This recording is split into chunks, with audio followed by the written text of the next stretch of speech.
मनुष्य स्वर्ग में तभी तक रह सकता है जब तक कोई ना कोई उसे पहचानता हो। आप कब तक स्वर्ग में रहते हो, कब तक नरक में रहते हो के लिए एक बहुत ही अच्छी कहानी है, इंद्रद्युम्न नामक एक।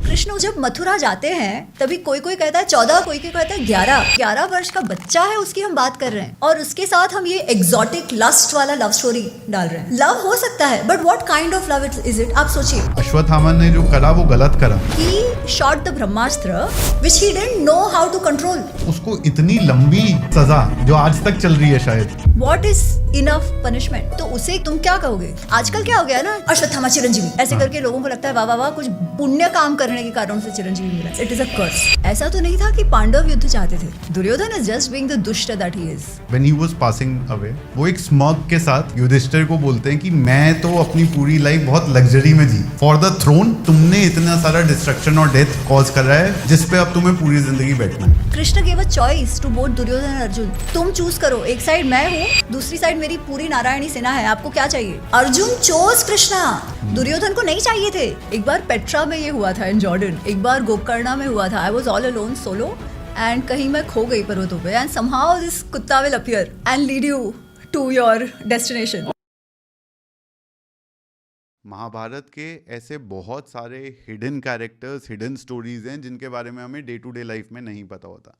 क्या संबंध था राधा और कृष्ण के बीच में, और क्या वो सही था आज की दृष्टिकोण से अगर उसे देखा जाए? क्यों बलराम गुस्सा हो गए थे भीम पे जब उन्होंने दुर्योधन की जांग पे गदा से वार करा था? क्या सचमुच कर्ण को निहत्था मारा गया था अर्जुन के द्वारा, या फिर ये सिर्फ एक कहानी है? किस तरह से भीष्म पितामह कृष्ण को देखते थे, क्या सोचते थे वो कृष्ण के बारे में? क्यों कृष्ण पे ये सवाल उठाया जाता है कि अश्वत्थामा को शायद उन्होंने बहुत बड़ी पनिशमेंट दे दी उसकी गलती के लिए, या कृष्ण उस समय बायस हो गए थे अश्वत्थामा को पनिश करते हुए? क्या वो श्राप बहुत बड़ा था या वो अनुकूल था? विदुर ने क्या सचमुच अपना धनुष तोड़ा था ताकि वो कौरवों की तरफ से ना लड़े? क्यों विदुर ने महाभारत में भाग नहीं लिया था? विदुर और धृतराष्ट्र के बीच में क्यों नोकझोंक लगी रहती थी? क्या रीजन था कि विदुर और धृतराष्ट्र लड़ने के बावजूद हमेशा साथ में वापस आ जाते थे?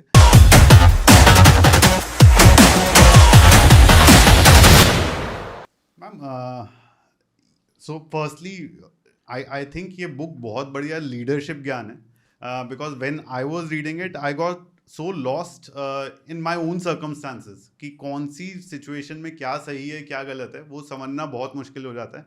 एंड देन भीष्म पितामह का जो पॉइंट ऑफ व्यू है, विदुर का जो पॉइंट ऑफ व्यू है, देन एक जो मैंने पहली बार चीज़ इसमें देखी कि क्वेश्चंस के फॉर्म में भी डिस्कोर्स होता है। So and those questions when you read it और अपने कॉन्टेक्स्ट में रख करके सोचोगे तो बहुत मुश्किल जवाब है वो देना। आप अगर देखो तो बहुत सारा हमारा जो ज्ञान है पहले वाला जो ग्रंथों में आता है, शास्त्रों में आता है, वो सारा कॉन्वर्जेशनल है। फिर आप वो कठोपनिषद देखो जिसमें यम नचिकेता संवाद है, या प्रश्न उपनिषद देखो जिसमें एक गुरु जो टीचर हैं, गुरु हैं, उनके 6 शिष्य हैं, वो उनसे सवाल जवाब कर रहे हैं। भगवत गीता देखो, वो भी पूरा कॉन्वर्जेशनल है, अंत तक अर्जुन प्रश्न ही पूछ रहा है। और ये पूरा जो आपने वो लाल पुस्तक मेरी दिखाई, Mahabharata unravelled 2 the dharma discourses, उसमें मैंने शांति पर्व और अनुशासन पर्व, ये आधी पुस्तक उसी में है। अधिकतर जब महाभारत की बात होती है तो कथा की बात होती है, स्टोरी की बात होती है, कैरेक्टर्स की बात होती है। आप जानते हैं महाभारत में युद्ध जो समाप्त होता है वो तो हो जाता है, पर उसके बाद का जो सबसे बड़ा सेक्शन है वो शांति पर्व है। जैसे अगर आप गीता प्रेस का पूरा महाभारत वॉल्यूम देखें तो 6 वॉल्यूम्स का है वो, 18 sections, 6 volumes, of which 1 entire volume is only Shanti Parva, जिसमें सारा कॉन्वर्सेशनल है और लीडरशिप ज्ञान है। कृष्ण के कैरेक्टर के ऊपर भी और मैं खुद बहुत मानता हूँ उनको, तो मैं चाहूँगा कि इस पॉडकास्ट के थ्रू हम कुछ ऐसी बातें, मिथ्स जैसे आपने कहा, कृष्ण के बारे में या उनके कैरेक्टर को बेटर समझें। एंड 4-5 ऐसे इंस्टेंसेस आते हैं जो बहुत बात होती है। एक आता है उनके जो संबंध थे राधा से, और एक शादी के बाहर उस टाइम पे वो शादी भी कर सकते थे। ऐसी भी स्टोरीज आती हैं कि जब राधा की शादी हो गई थी उसके बाद भी वो कृष्ण से मिलती थी, ऐसी स्टोरी है जी। क्या आपको लगता है इसके बारे में, किस तरह से उसको देखना या समझना चाहिए, या शायद हमारी समझ उतनी नहीं है कि हम उस चीज को समझ पाएंगे? देखिए, ये जो प्रश्न है ना, मैं जनरली अवॉइड करती हूँ उत्तर देना, but I speak about it because कई बार क्या होता है ना कि हमारे इतने इमोशंस जिनको हम पूजनीय मानते हैं उनके साथ जुड़ गए होते हैं कि कोई हमारी समझ से कुछ अलग कहे तो हम एकदम ऑफेंस ले लेते हैं, right? But irrespective, I just put out what we no.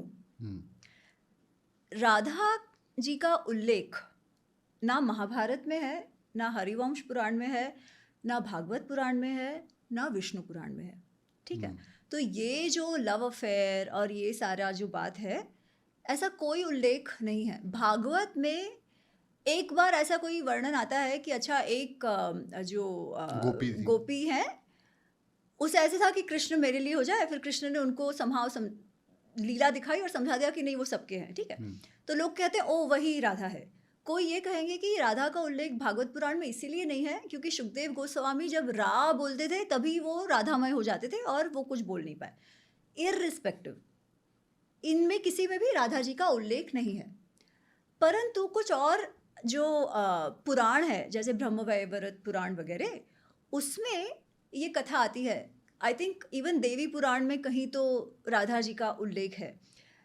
तो सबसे विस्तृत वर्णन in popular imagination of Shri Krishna and Radha ji का प्रेम प्रसंग comes in a very beautiful poetry of Geet Govind of Jaydev, जो कलिंग के थे.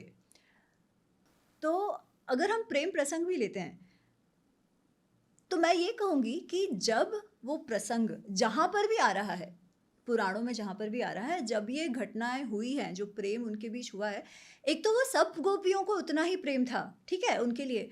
और हमें ये नहीं भूलना चाहिए कि कृष्ण उस समय कितने वर्ष के थे.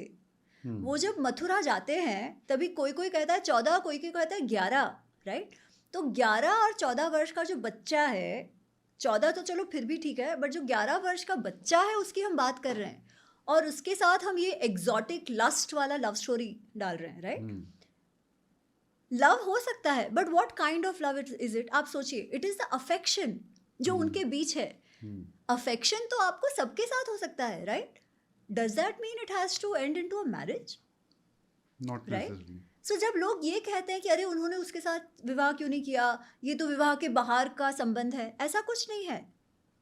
तो even without getting into Radha ji है कि नहीं है, but it is important to know कि इनमें नहीं है और कहाँ पे उनका उल्लेख है.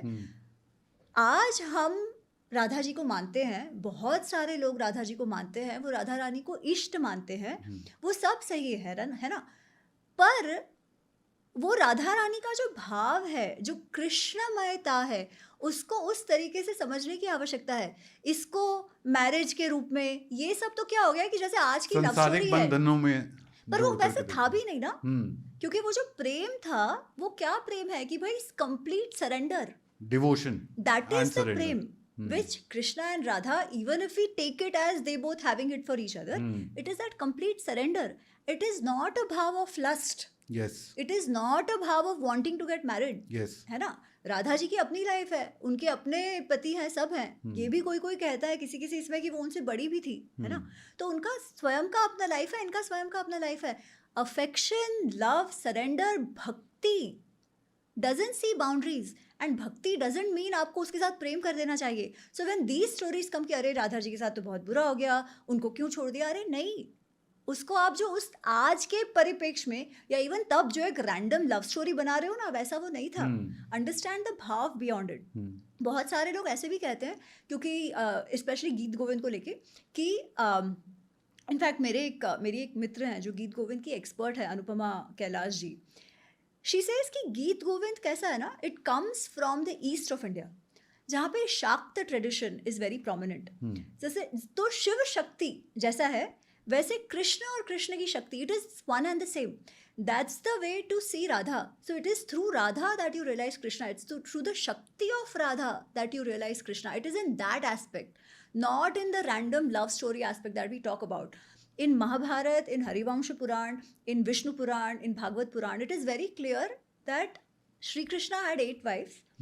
और जो रुक्मिणी है वो उनकी सबसे बड़ी वाइफ है, और उनके साथ वो जो एक्चुअल लव स्टोरी आप देखो तो वो उस प्रसंग में है where Rukmini is madly in love with him, right? I think एक बहुत अच्छा टेक अवे इस स्टोरी से ये है कि किस रूप में कृष्ण के पास जाया जा सकता है, वो लेंस या वो पर्सपेक्टिव शायद राधा को पढ़ने से मिलता है. Correct. And that is a bhav of surrender, complete devotion. Nothing else matters. There is no ahankar, there is nothing, right? It is Krishna Mayata or Radha Mayata. That is that aspect that we need to take from Radha Rani. एक और चीज आती है, जो दो लोग थे जो महाभारत का कोर्स चेंज कर सकते थे, दुर्योधन और कर्ण, दोनों की जब मृत्यु हुई, दुर्योधन की मृत्यु के टाइम भीम को श्री कृष्ण ने कहा कि आप जांग पे मार दीजिए, जो रूल्स ऑफ वॉर या रूल्स ऑफ एंगेजमेंट के अगेंस्ट था. सिमिलरली कर्ण जब निहत्ते थे तब भी कृष्ण ने अर्जुन को प्रोत्साहन दिया कि आप जो है तीर चला दीजिए. एंड एक ये भी बात आती है कि एक divine intervention in human affairs कहीं ना कहीं उन्होंने करा, जब उन्होंने वो रथ नीचे कर देते हैं ताकि कर्ण का जो है तीर मिस हो जाए, या फिर सूर्य जो है वो अस्त हो जाता है श्री कृष्ण की इच्छा पे. तो ये भी एक डिबेट चलता है कि क्या ये सही है, क्योंकि जब स्वयं नारायण कहीं खड़े हो जाएंगे तो फिर तो निश्चित है कि क्या होना है वॉर में. सबसे पहली बात, नारायण क्यों अर्जुन के साइड खड़े हैं? Even if you take it as a divine intervention, Narayan क्यों खड़े हैं अर्जुन के साथ? क्योंकि शायद एक्चुअली ये चॉइस थी शायद श्री अर्जुन और दुर्योधन दोनों के पास कि कौन धर्म के परिप्रेक्ष्य से जो है इस पूरे फैमिली डिस्प्यूट को देखना चाहता है. नहीं, आप वो उस इस पे भी मत जाइए, फिलोसॉफिकल भी मत होइए. Krishna give a choice to both Duryodhan और अर्जुन कि किसको, तुम चूज करो. एक साइड मैं हूँ, लड़ूंगा भी नहीं, दूसरी साइड मेरी पूरी नारायणी सेना है, आपको क्या चाहिए? अर्जुन चोज कृष्णा, इसीलिए कृष्णा अर्जुन के साथ है. दुर्योधन को नहीं चाहिए थे. ठीक है, तो ये कहना कि स्वयं नारायण खड़े, अरे he made a choice to not have Krishna, no, तो फिर किसकी गलती है? बिल्कुल. अब नारायण है तो नारायण का काम करेंगे, राइट? उन्होंने ये तक कहा कि मैं हथियार नहीं उठाऊंगा, फिर भी अर्जुन ने उनको चुना. It is the mahatmya of Arjun, it is the foresightedness of Arjun, right? आप स्ट्रेटेजिकली बिजनेस में अच्छा डिसीजन लोगे तो उसका तो फायदा आपको होगा ना. कोई ये बोले कि अरे आपने तो सोच समझ के अच्छा डिसीजन लिया, अब उसमें दूसरे की क्या गलती, वो बेचारे उसे सोच समझ के डिसीजन नहीं लिया, तो ये तो आप जो सोच समझ के डिसीजन लेगा वो तो गलत है. ऐसे थोड़ी होता है. जो सोच समझ के डिसीजन लेगा उसको फायदा ही होगा, जो हुआ इन लोगों को. सबसे पहली बात वो कि अच्छा उन्होंने वो रथ नीचे कर दिया, ऐसे कर दिया, वो वैसे कर दिया. वो कौन थे? सारथी. सारथी का क्या काम होता है? यही करना. सारथी का काम होता है कि वो सही से नेविगेट करे रथ को, ताकि जो उनका रथ पे बैठा हुआ योद्धा है वो सही से लड़ पाए और उसकी जान बच सके. तो वो काम नहीं करेंगे क्या, जस्ट बिकॉज हमको कर्ण को अच्छा बनाना है, right? Which Krishna did, right? ये वाली जो बात है क्रिटिकल एडिशन में तो वो है भी नहीं. इवन गीता प्रेस एडिशन में जहाँ ये मेंशन्ड है, you feel it is interpolated because already Jayadratha is in the line of sight of Arjun. उनको ऐसा कुछ करने की आवश्यकता ही नहीं थी. ठीक है, ऑलरेडी वो उसके लाइन ऑफ साइट में है. So you clearly feel that it may not have happened because कई बार क्या होता है ना कि as the deification increases आपको कुछ वो डिवाइन तत्व, डिवाइन भी नहीं, वो मिस्टिकल तत्व डाल देना होता है. But that was not even needed. ठीक है, any case still his job. Yes. Because Arjun chose him. Correct. Third thing, Karna की मृत्यु, दुर्योधन की मृत्यु. कर्ण निहत्ता था नहीं. Karna could have very well fought. He was just buying time because he forgot the Divyastra which Parshuram ji had taught him. Parshuram ji had given him that astra with the clause कि when you are faced with a warrior better than you or equivalent to you, you will forget it and if it's at the time of your death. Right? क्यों? क्योंकि उसने झूठ बोल के वो विद्या सीखी थी. तो उन्होंने कहा जो झूठ बोल के सीखा जाता है वो तुमको काम नहीं आता है. बात ये नहीं है कि कर्ण अच्छा योद्धा नहीं था, कर्ण अच्छा योद्धा था, पर उसने जिस प्रकार ये विद्या हासिल की थी उसका वो उसके साथ रहा, जो भी है, राइट? तो जब उसे याद नहीं आया और उसका रथ भी ढसने लगा, because there is some other श्राप दे टॉक अबाउट. एनीवेज, बहुत बार युद्ध में ऐसा हुआ है कि किसी का रथ टूट जाए, कोई नीचे गिर जाए और फिर वहाँ से भी वो युद्ध कर रहे हैं. अर्जुन ने कितनी बार जमीन से युद्ध किया है, कितनी बार भीम और कर्ण का जो फाइट हुआ उसमें ध्वंत, भीम हाँ। नीचे गिर गए और फाइट चल रहा है, राइट? हम्म, तो ऐसा कुछ नहीं था कि जो नीचे गिरा हुआ है वो फाइट नहीं कर सकता है, स्पेशली अगर इतना अच्छा महारथी योद्धा है, right? He could have very well fought from the ground and he did. But होता क्या है कि when he forgets that ना, he tries to buy time and he sees his Rath is going down, so he's trying to pull it out. अरे कितनी बार रथ टूट जाते हैं, दूसरे रथ आ दूसरा जाते रथ आ हैं, जाता है। ऐसा आपको कोई उसको निकालने की आवश्यकता नहीं होती है. And you see this description because TV में देखते हैं तो क्या होता है ना, वी सी ओनली दैट, हाँ, वी डोंट सी कि बाकी कितने पर कितने कृष्ण ने बार रथ. उसकी एक्सप्लेनेशन दी अर्जुन को। करेक्ट, पर उसमें भी कैसे, क्योंकि Karna is saying let me pull out my rath which was not at all required to be Yes. Done at that point in Yes. Time. इसीलिए when then Krishna tells him कि अरे क्या ये बोल रहा है कि भाई, क्योंकि देन ही सेज मैं रथ निकाल रहा हूँ, अर्जुन तू अपने धर्म पे कायम रहे वगैरह वगैरह हाँ। वगैरह, जो हम भले ही धर्म की कितनी ही रक्षा करे, धर्म हमारी रक्षा नहीं करता, नित्यम न परिपाति धर्मा, ऐसा सब वो बोलता है, राइट? कृष्ण कहते हैं वाह, हाँ, तुमको अब धर्म का स्मरण हो रहा है. लिटरली लाइक दिष्टया स्मरसी यह धर्म, you should see the tone in which Krishna says it. अभी तुमको धर्म की समझ आ रही है. And then he lists out the entire catalogue of the adharma that Karna has done and he says अभी तुमको धर्म की याद आ रही है, कहाँ था तुम्हारा धर्म जब तुम ये सब कर रहे थे? एंड ही टेल्स अर्जुन तुम याद रखो कि इसने क्या किया है, जो करना है you should keep fighting, right? Because he realises कि ये बंदा सिर्फ मेंटल साइकोप्स कर रहा है वहां पे. Listening to this, Karna doesn't stop and stand there कि अर्जुन मुझे काट दे, ऐसा नहीं है वो. He starts fighting. He takes his bow and arrow and starts fighting like any योद्धा should. जब वो जयद्रथ वध हुआ है तब इनके रथ और इनका घोड़ा, इनके घोड़े, अर्जुन के रथ के घोड़े बहुत ही इंजर हो गए थे, ठीक है? तो उनको पानी पिलाने के, वो चारा खिलाने के लिए थोड़ी देर कृष्ण वो घोड़ों के लेके जाते हैं और अर्जुन नीचे रथ पे खड़े हैं. Multiple योद्धास from the Kaurava side come and fight with him and Arjun fights the back. वो ऐसे वो फिलोसॉफिकल ज्ञान नहीं झाड़ रहा है उस समय. अगर आप महारथी हो तो you will do what you need to do, right? So was this really how it is shown to us कि वो बेचारा ऐसे निहत्था खड़ा है ऐसे खींचते खींचते और उसे मार दिया गया? नहीं, ऐसा नहीं हुआ है. Not in Mahabharat, not in Ved Vyas ji's Mahabharat. In retellings, in fiction, with whatever agenda that is written, that's a different thing. As far as Duryodhan goes, it's very interesting that आप जो प्रश्न पूछ रहे हो, उस समय बलराम जो है he becomes very angry. क्यों? क्योंकि भीम ने दुर्योधन के जांघ पे मारा. और बलराम कौरवों की साइड से लड़ रहे थे. बलराम लड़ ही नहीं रहे थे. उनका सेंटिमेंट दुर्योधन की ओर था, उसे वो बहुत पसंद था, बट वो लड़ ही नहीं रहे थे. बिकॉज कृष्ण को अर्जुन ने चूज किया है ना, तो कृष्ण तो इनके साइड होने वाले थे और लड़ाई नहीं करने वाले थे, एज अ सारथी थे. अब वो कृष्ण को तो छोड़ नहीं सकने वाले थे. What ever else his loyalties और हिज इंक्लिनेशन, कृष्ण को तो वो कभी नहीं छोड़ते. अच्छा, अब कृष्ण को ना छोड़े मतलब इनके साइड लड़ना, जो उनको करना नहीं था पांडवों के साइड, राइट? तो he goes away on a तीर्थ यात्रा. बलराम जी वो किसी की साइड से लड़ते नहीं है.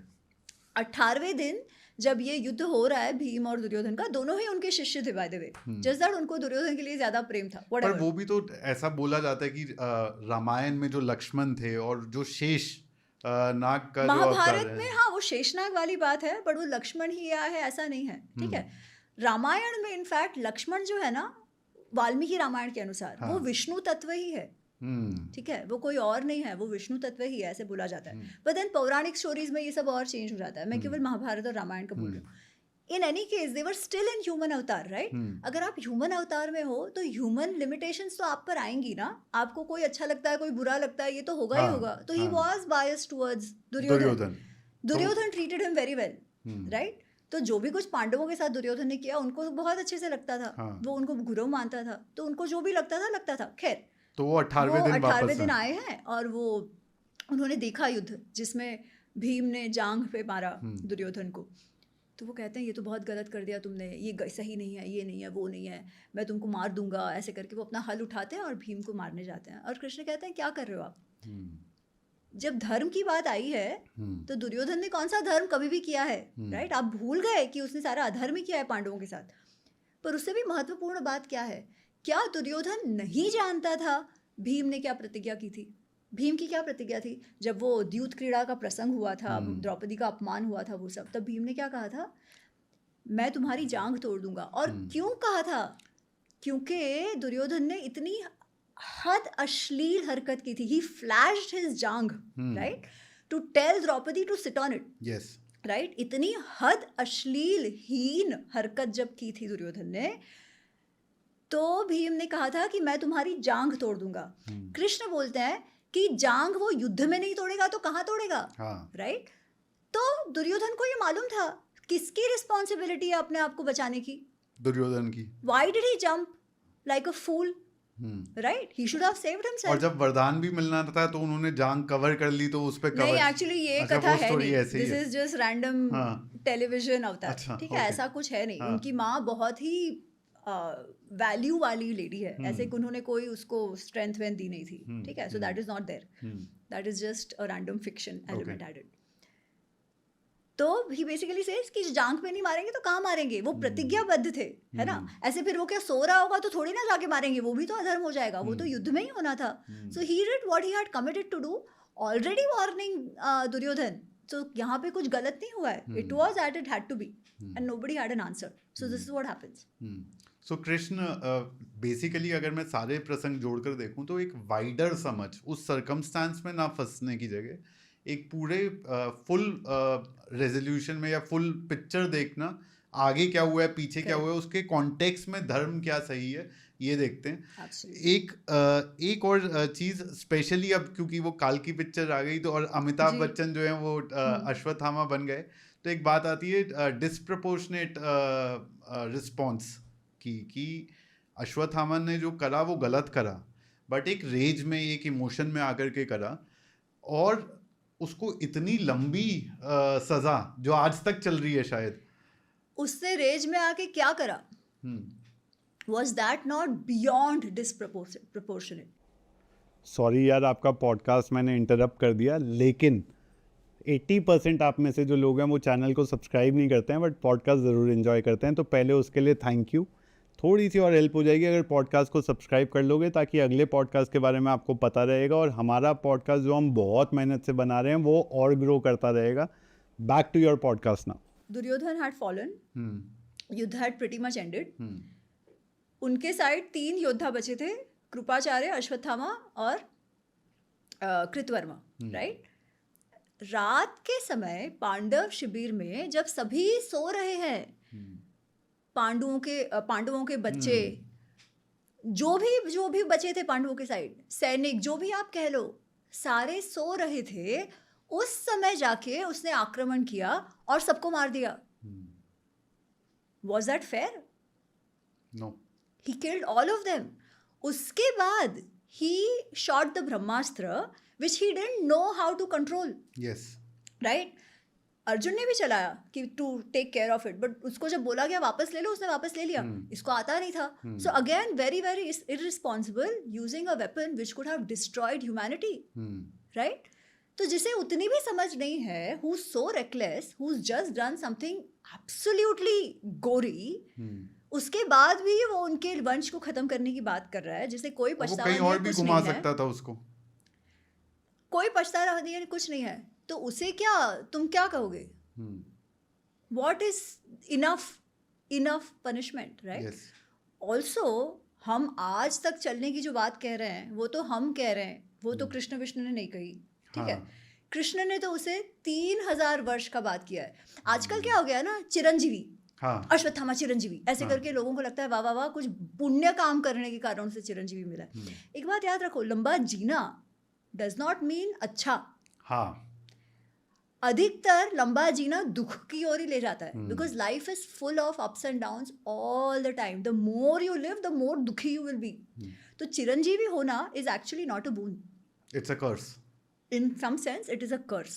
ठीक है, और इसको तो ये कर्स है कि क्योंकि उसके सर से मणि निकाला गया ना, कि ऐसे दुख, दर्द, रोग में पनपते हुए, मतलब इतनी गंदी तुम्हारी जिंदगी रहेगी, तुम सिविलाइजेशन के आसपास भी नहीं जा पाओगे. ऐसे तुम 3000 वर्ष तक रहोगे.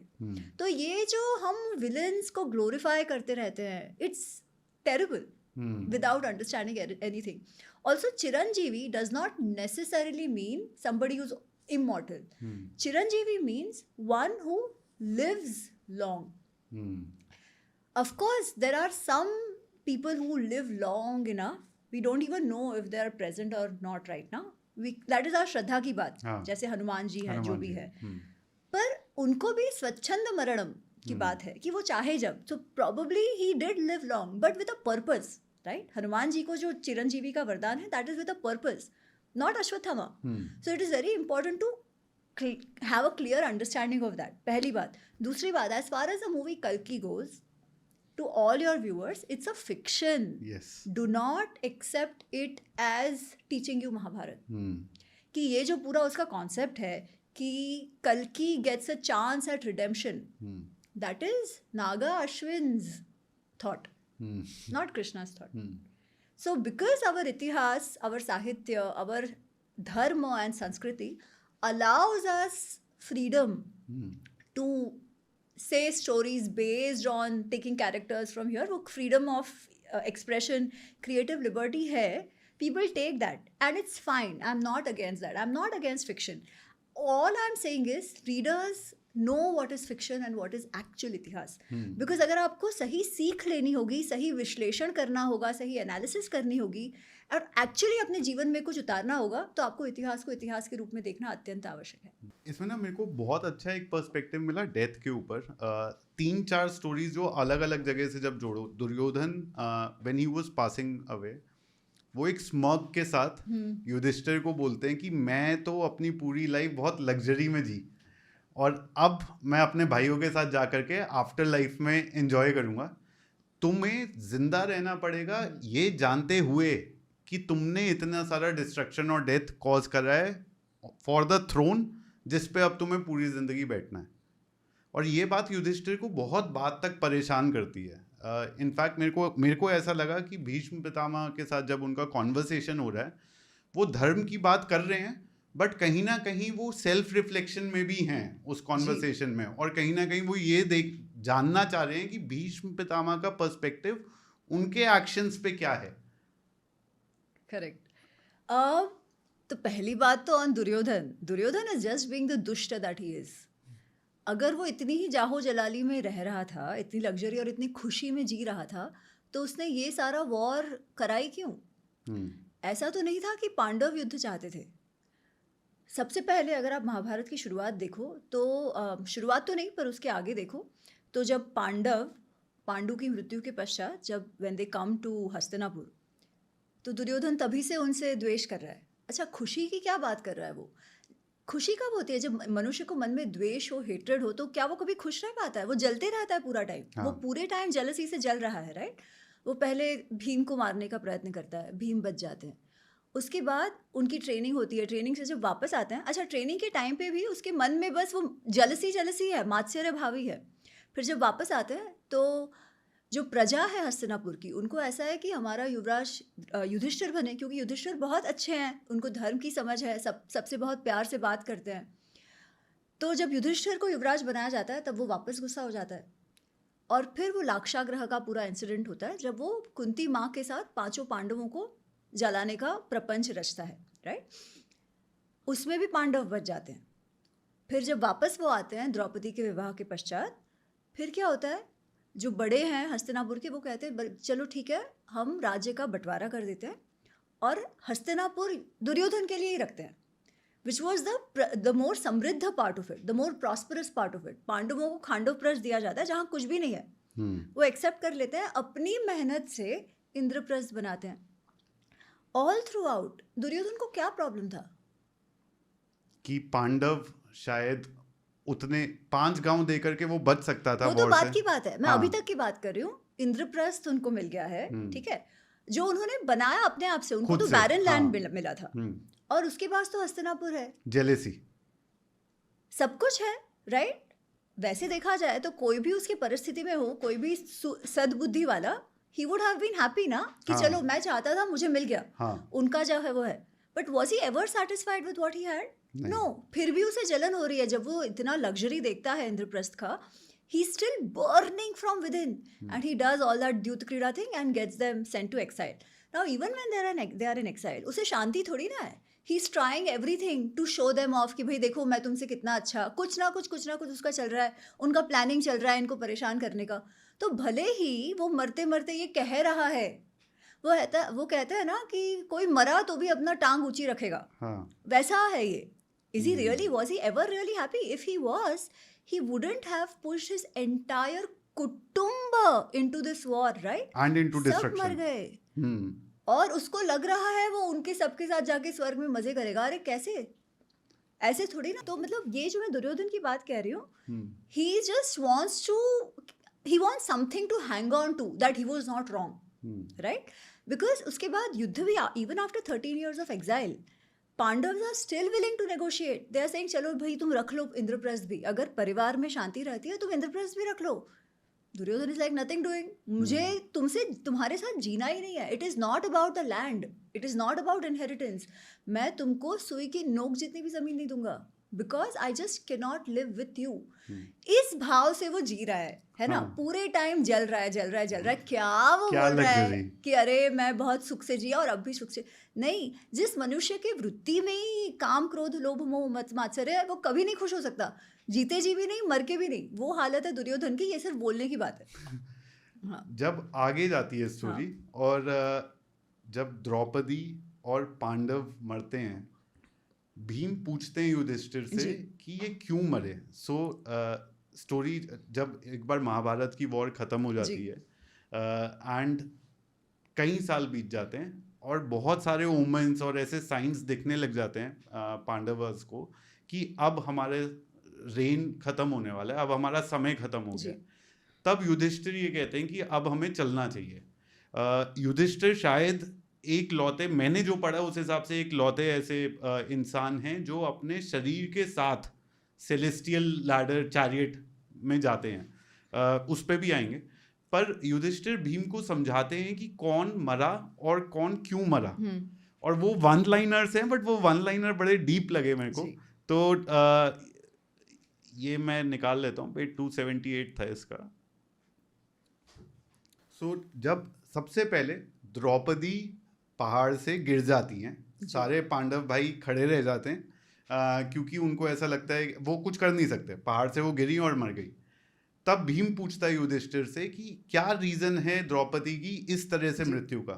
तो वो कहते हैं कि she was always biased towards arjuna.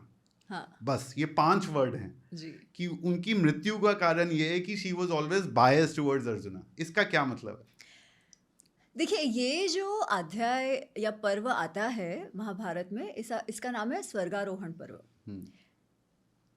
ये पर्व ना काफ़ी इंटरेस्टिंग है क्योंकि इस पर्व को लेके ऐसा कहा जाता है कि देखो इतना युद्ध हो गया, हम कहते हैं पांडव अच्छे हैं, दुर्योधन ये कौरव बुरे हैं, फिर भी उनको स्वर्ग मिला, इनको नर्क मिला, और वहाँ पर छोड़ देते हैं.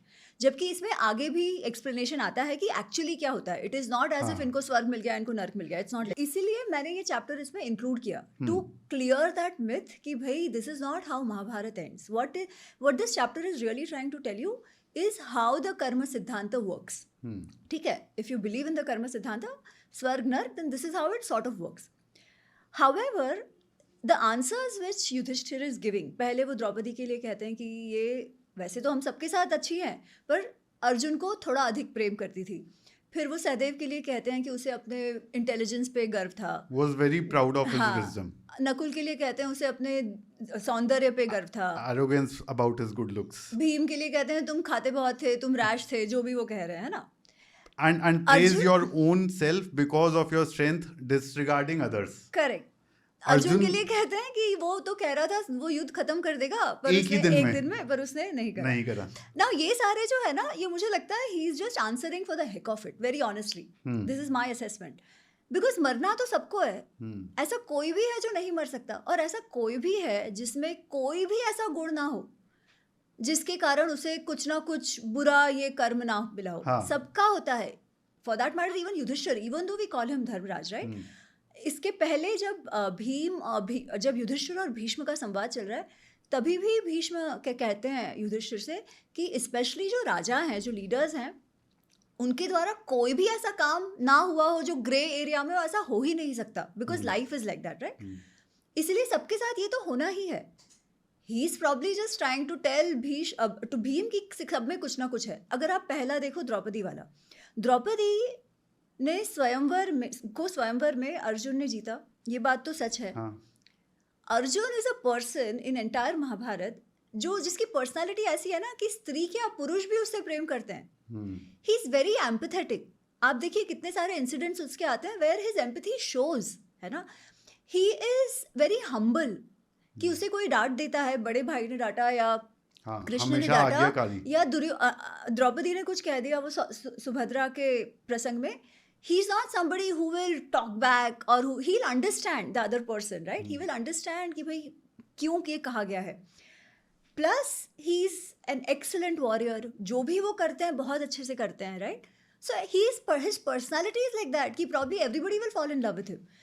और उसने तो सबसे पहले स्वयंवर में तो द्रौपदी ने उसी को देखा था, but does that mean that Draupadi behaved in a way that was biased? इसका कोई भी एग्जाम्पल हमें मिलता नहीं है। भाव तो उसका हो सकता है, right, but to say that that was a sin or a folly, I think that was just said for the heck of it. ठीक है कि हाँ चलो हो गया, कोई तो कारण चाहिए किसी के गिरने के लिए। Same goes for Sahdev, same goes for Nakul. हम सब जानते हैं हमारी क्या अच्छाइयाँ और बुराइयाँ हैं, और थोड़ा बहुत तो हम सबको होता ही होता है, right. So even what he is talking are not really that huge a deal. Yes. That is why they lived through what they lived through, they got what they did, right? But eventually मृत्यु तो आती ही है, मृत्यु का कुछ ना कुछ कारण तो होता ही है ना, और वो कुछ दे रहे हैं, that is all it is. So I don't read too much into what he's saying about these things.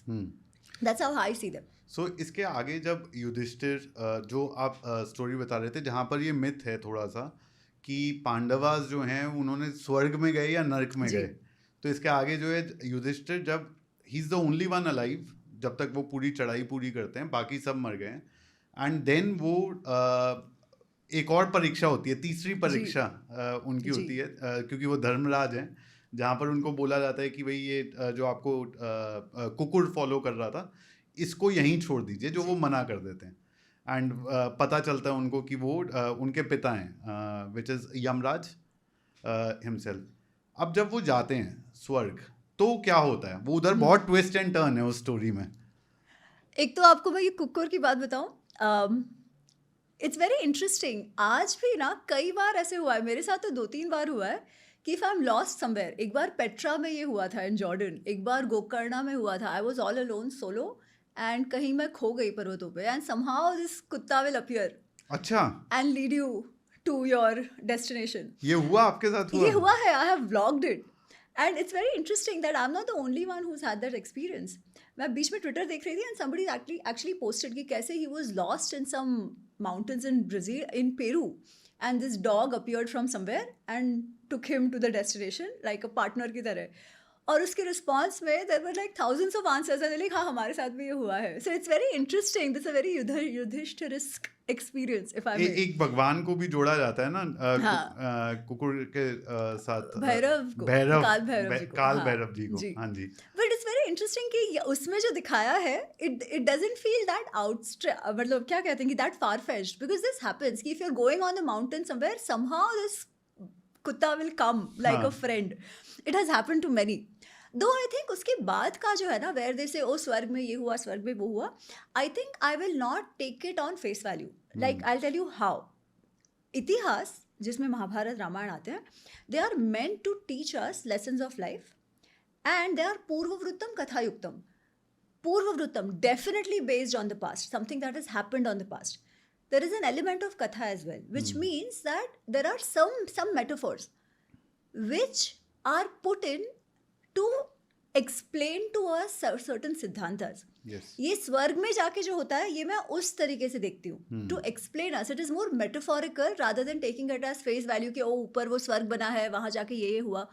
हुआ भी होगा तो वी विल नेवर नो, ठीक है, we it is only a शब्द प्रमाण, we just have to believe Yes. What they are telling us. So from that perspective, to believe what they are telling us also, we need to know what exactly they have told. So I'll just tell you what it is, what it says, जो मैंने पुस्तक में भी लिखा है। तो ये होता है कि हाँ युधिष्ठिर जो है वो जाते हैं टू वॉट लुक्स लाइक स्वर्ग, एंड वहाँ जाके उनको बहुत बड़ा शॉक लगता है क्योंकि एज ही एंटर स्वर्ग, he is told he is entering स्वर्ग, वहाँ वो देखते हैं दुर्योधन को और वो कहते हैं अरे ये क्या, जिस मनुष्य के कारण इतना बड़ा युद्ध हुआ, एंड इतना बड़ा युद्ध मतलब तरुण जी अब almost 50 lakh people got decimated in this युद्ध, राइट? जितना तभी का पॉपुलेशन होगा, बिकॉज भारतवर्ष से, और आई एम टॉकिंग अबाउट अखंड भारतवर्ष से, there were people who came to fight. तो ऐसा मनुष्य whose अहंकार and whose jealousy, whose stubbornness led to that war, उसको स्वर्ग मिला हुआ है. ऐसे कैसे हो सकता है? मेरे भाई कहाँ है, मेरी पत्नी कहाँ है, मेरे बच्चे कहाँ है? तो वो जो वहाँ होते हैं स्वर्ग के, जो उनको हेल्प करने वाले जो सारे लोग होते हैं, वो कहते हैं आप चिंता मत करो, आएंगे आएंगे. एंड देन कोई और कहता है अरे स्वर्ग नर्क में तो अभी ये पास्ट का आपका जो दुश्मनी है वो छोड़ दीजिए, जो है वो है. बट ही इज लाइक नहीं नहीं, मुझे जहाँ मेरे भाई लोग हैं, मेरी पत्नी है, वहाँ मुझे जाना है. सो दे सेड चलो चलो ठीक है. And they lead him down a pathway. अब धीरे धीरे जैसे वो जहाँ से जा रहे हैं तो ऐसे गंदी सी बदबू आ रही है, यहाँ तहाँ वहाँ यहाँ वहाँ वो मांस के टुकड़े फैले हुए हैं. कहीं कहीं उन्हें दिख रहा है कि मतलब उन्हें सुनाई दे रहा है कि चीख सुनाई दे रही है लोगों की.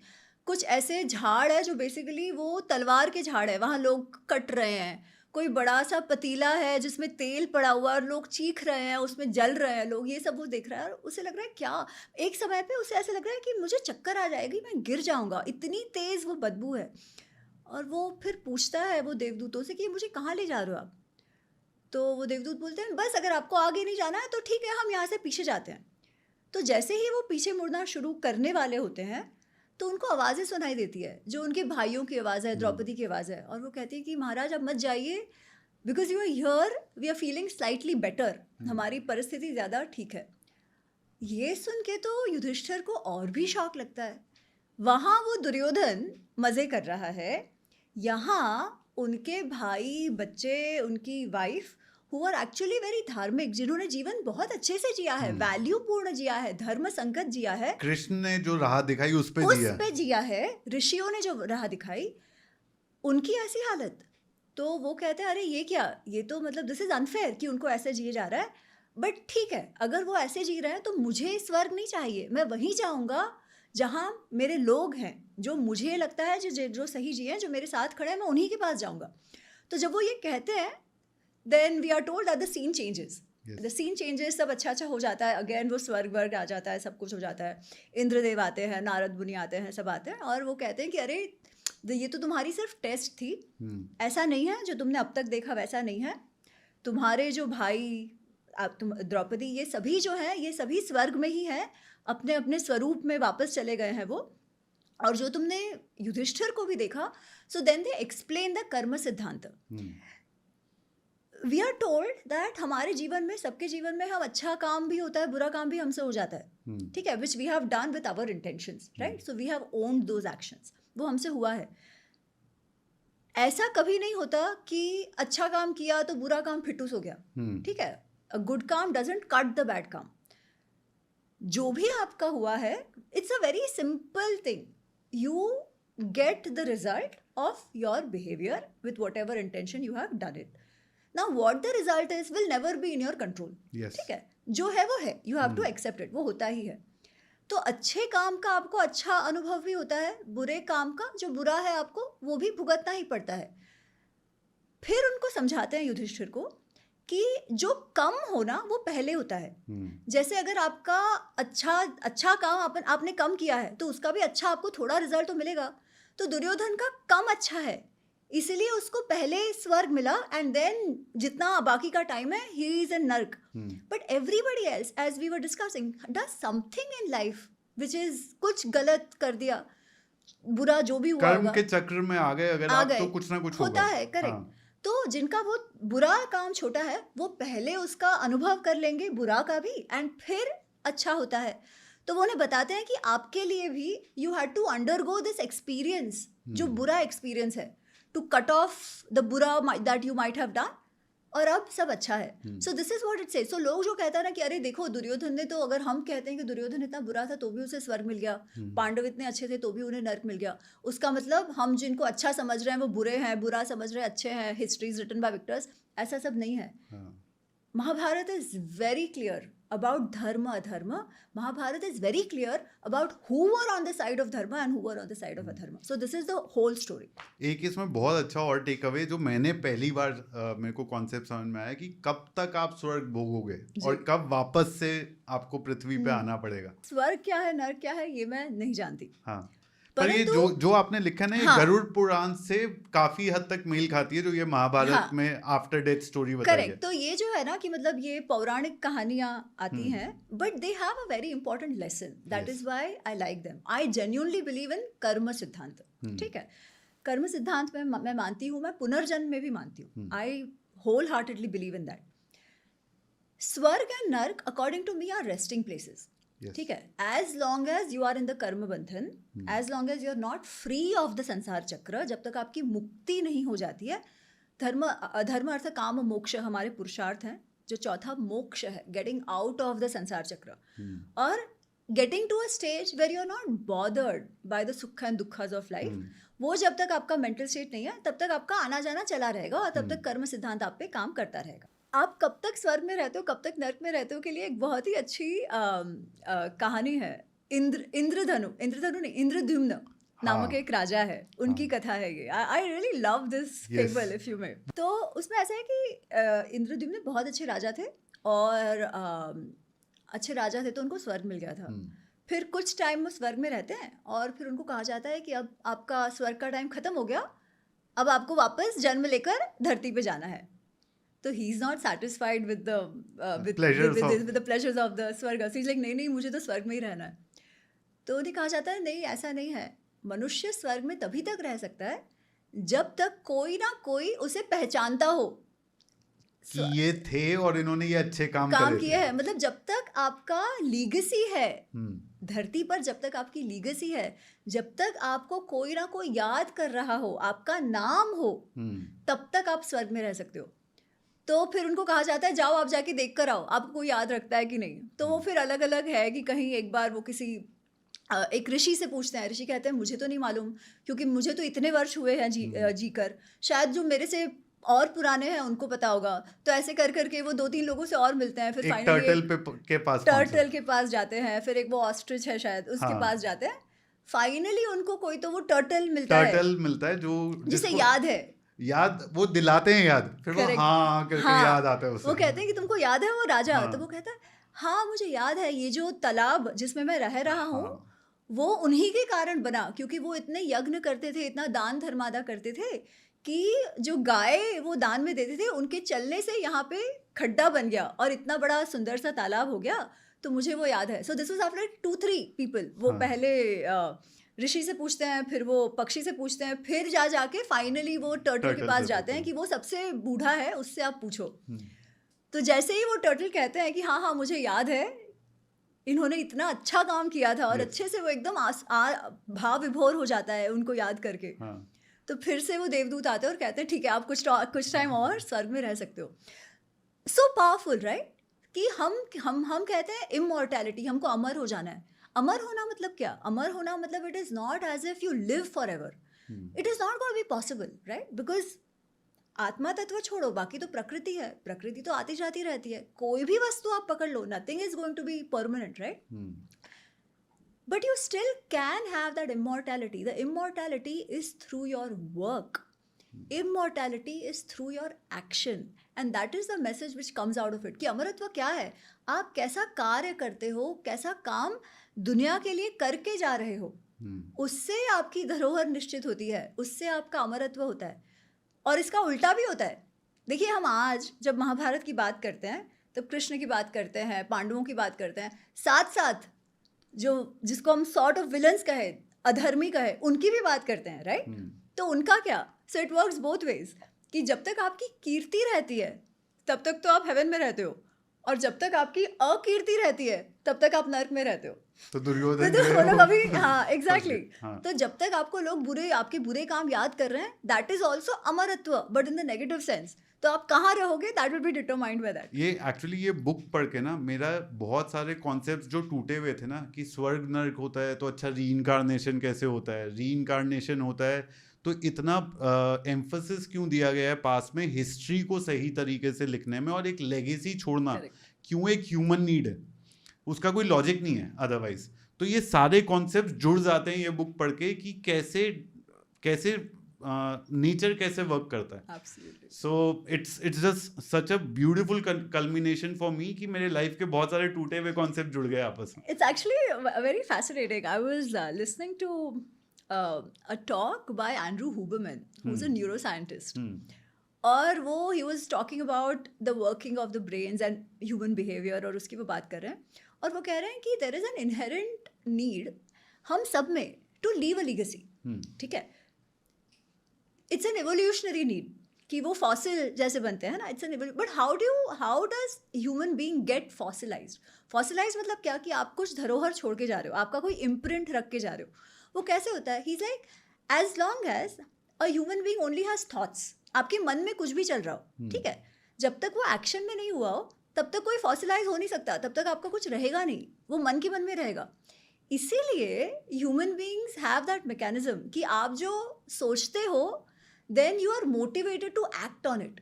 That is how your neofrontal cortex, your limbic system and all that, they work together to ensure the thoughts are converted into action.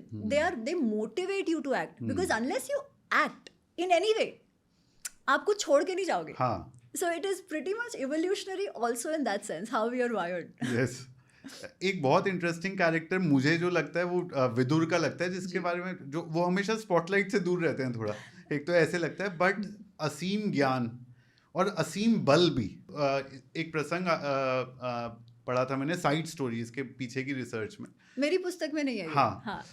कि जहाँ पर जब विदुर को बेइज्जत करा जाता है, जब रादर विदुर जब समझाते हैं धृतराष्ट्र को कि ऐसा मत करो, हाँ. उनको वापस बुला लो, और तो धृतराष्ट्र उनको अपने कोर्ट में ये एक्यूज कर देते हैं कि तुम पांडवास की साइड हो. Correct. वो अपना धनुष जो वरदान दिया हुआ है वो धनुष तोड़ देते हैं गुस्से में आकर के, और ये बोलते हैं कि मैं इस वॉर में अब इसलिए नहीं पार्टिसिपेट करूंगा क्योंकि मेरा जो है मान नहीं रखता. नहीं, ये एकदम बकवास स्टोरी है. अच्छा. ठीक है, ये सुनने में बहुत अच्छी लगती है, but it does absolute injustice to the character of Vidur, and I will tell you why. हाँ. पहली बात तो वेद व्यास जी के महाभारत में ये कथा कहीं पर भी नहीं है. आजकल क्या हो गया ना, इंस्टा क्लिकबेट के लिए मन में आए ऐसी कहानियां घूमती रहती है. हाँ. मन में आए because everybody is dying to tell an untold story. अरे बाबा, आप महाभारत पढ़ोगे ना, उससे भी आपको मिल जाएगा, but nobody wants to take that effort. ठीक है, मन में ऐसी बकवास कहानियां फ्लोट कर देते हैं विदाउट इवन रियलाइजिंग कि वो लोग उस पात्र के साथ कितना अन्याय कर रहे हैं. विदुर का अगर सबसे बड़ा कैरेक्टरिस्टिक कुछ है तो है इंद्रिय निग्रह, control over his senses. That is what makes him so wise. He is not an impulsive guy कि किसी ने कुछ कह दिया और गुस्सा आ गया. नहीं, ऐसे नहीं है वो. वो विनम्र है, उनको मालूम है कब क्या करना है, कब नहीं करना है. और धृतराष्ट्र के साथ जो उनका संबंध है ना, it's a very interesting relation. Dhritarashtra उनको कभी भी कुछ भी कर देंगे, बट धृतराष्ट्र को उनके बिना चलता भी नहीं है. कितनी बार उनका ये चलते रहता है. But Vidur tells one thing to Dhritarashtra. He says कि जो किसी का अच्छा चाहते हैं ना, वो हमेशा उनके अच्छे की बात करते हैं, भले उनको अच्छा ना लगे. ये आपने 3 बार लिखा है इस बुक में भी कि विदुर की जैसे आदत थी वो बिल्कुल 2-2 को करके जवाब देते थे. और वो कहते हैं कि ऐसे तो बहुत लोग हैं, सुलभः पुरुषा राजन सततम प्रियवादिनः अप्रियस्य तु तथ्यस्य वक्ता श्रोता च दुर्लभ. ऐसे लोग तो बहुत मिल जाएंगे जो आपके चाटुकारिता करते रहेंगे. हाँ. वही कहेंगे जो आपको सुनने में अच्छा लगे. पर ऐसे लोग जो भले ही आपको अच्छा ना लगे सुनने में, बट आपके लिए अच्छा हो ऐसा तथ्यपूर्ण बोलना जो बोलेंगे, वैसे लोग भी कम होते हैं और वैसे सुनने वाले भी कम होते हैं. पर मैं आपका अच्छा चाहता हूँ, मैं हमेशा आपका अभ्युदय चाहता हूँ, आपका निश्रेयस चाहता हूँ, इसलिए हमेशा वही कहूँगा जो आपके लिए अच्छा है, आपको अच्छा लगे कि ना लगे. हाँ. और उस पर कई बार धृतराष्ट्र उनको कह देते हैं ऐसा वैसा, पर कभी भी विदुर ने रिएक्ट नहीं किया. जब उनको कहा गया कि भाई तुम पांडवों के साइड हो, तुम चले जाओ यहाँ से, वो उठ के चले जाते हैं, क्योंकि उनको ये भी मालूम है कि धृतराष्ट्र वापस बुलाएंगे. उनके बीच प्यार भी इतना है. ठीक है, तो वो चले जाते हैं.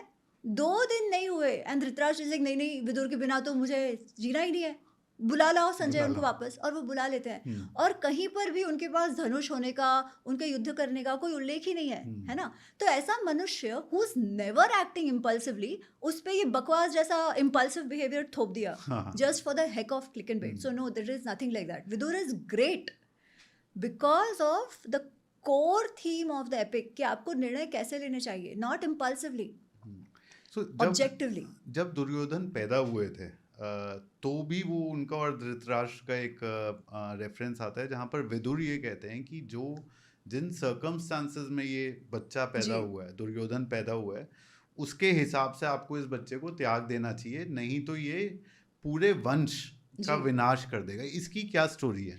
तो इसमें होता कैसा है कि जब ये बच्चे जन्म ले रहे हैं ना, तो जब दुर्योधन का जन्म होता है तो बहुत सारे जो वो कहते हैं कि खराब निमित्त दिख रहे हैं, what they call inauspicious omens, ठीक है, कि कहीं पे कोई जो जानवर है वो रेंग रहा है, आंधियाँ उठ रही है वगैरह वगैरह।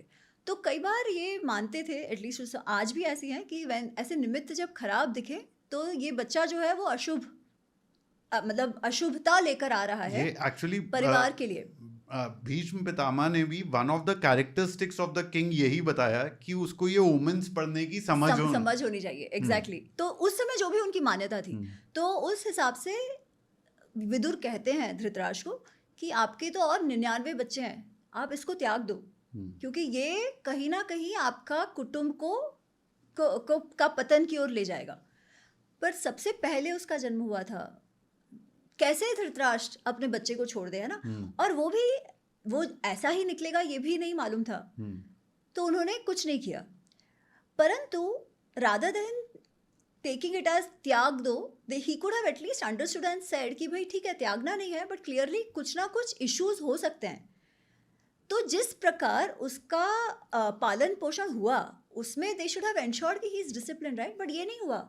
जो करना है करने दो, जो करना है करने दो। बच्चे ने कभी ना ही नहीं सुना है, ऐसे पैम्पर करके रखा है पूर्ण तरीके से, ऐसे बुली हो गया है वो, तो भी कोई कुछ नहीं कह रहा है, ना माता कुछ कह रहे हैं ना पिता कुछ कह रहे हैं, right. So it was not just the omens of his birth, but it is also the nurturing which happened, right? Which did not discipline him. कई बार ऐसे होता है कि you are born with a certain nature, but your nurturing can change that. But there was no effort spent even on the nurture, right? So I think that is what played a role. यही बात विदुर बाद में कहते हैं और कृष्ण भी कहते हैं।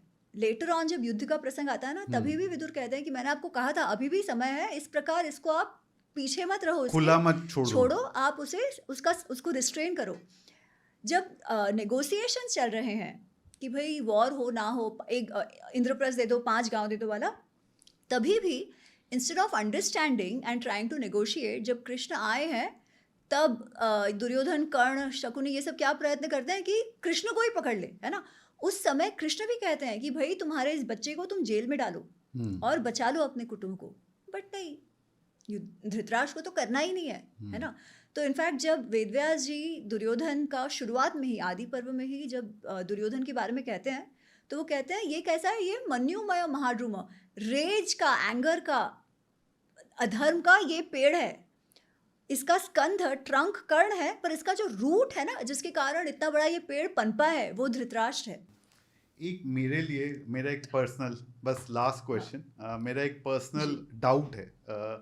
भीष्म पितामह और कृष्ण जब भी एक सीन में साथ में आते हैं, तो ऐसा लगता है कि भीष्म पितामह को कुछ मतलब जी, कुछ है, कुछ इस तरह से लिखा होता है वो कि कुछ एक he has a lot tension of है। भाव, टेंशन नहीं है। हाँ, कृष्ण के लिए भीष्म पितामह को बहुत भाव है।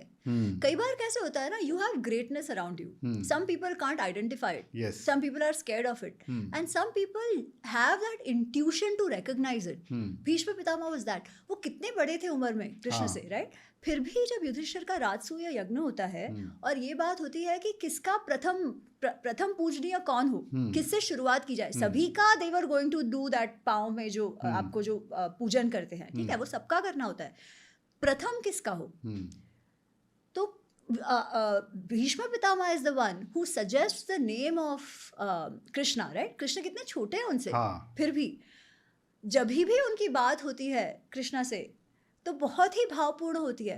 जब युद्ध के 9वें दिन व्हेन अर्जुन इज ऑल ढीला ढाला, नॉट वांटिंग टू फाइट, और यहाँ भी भीष्म जी सबकी उनकी सेनाओं को खात्मा किए जा रहे हैं, तो उसका इतना इनडिसिसिव पना देखकर Krishna gets very angry and he says तुम नहीं करोगे तो मैं मार दूंगा, एंड वो ऐसे व्हील उठा के भागते हैं भीष्म की तरफ, and Bhishma drops his weapons and says नहीं, आप आ रहे हो, मुझे सब मंजूर है, right. So that is the bhav, there is no tension.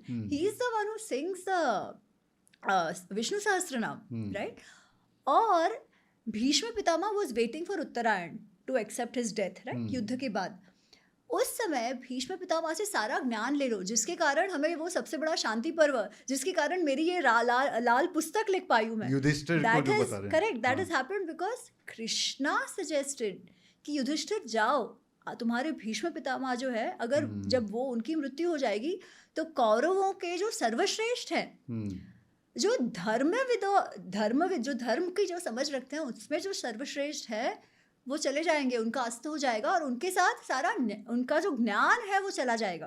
तो तुम जाकर उनसे ज्ञान प्राप्त करो, ये भी कृष्ण के कारण है। So they have immense love for one another. So because Bhishma Pitamah को इतनी समझ थी तो वो शायद समझ पा रहे थे कि कृष्ण का रियल कैरेक्टर क्या है। अमी मैम, थैंक यू, आपने टाइम निकाला हमारे लिए। एंड मेरे को नहीं पता चला कब टाइम निकल गया। So thank you for taking out time. और नेक्स्ट टाइम जब भी आप यहाँ होंगे या मैं वहाँ आऊँगा, I will again seek your time. But thank you for making time today. I know आपका बहुत बिजी स्केड्यूल था, फिर भी आपने टाइम निकाला। थैंक यू सो मच, मुझे भी बहुत मजा आया।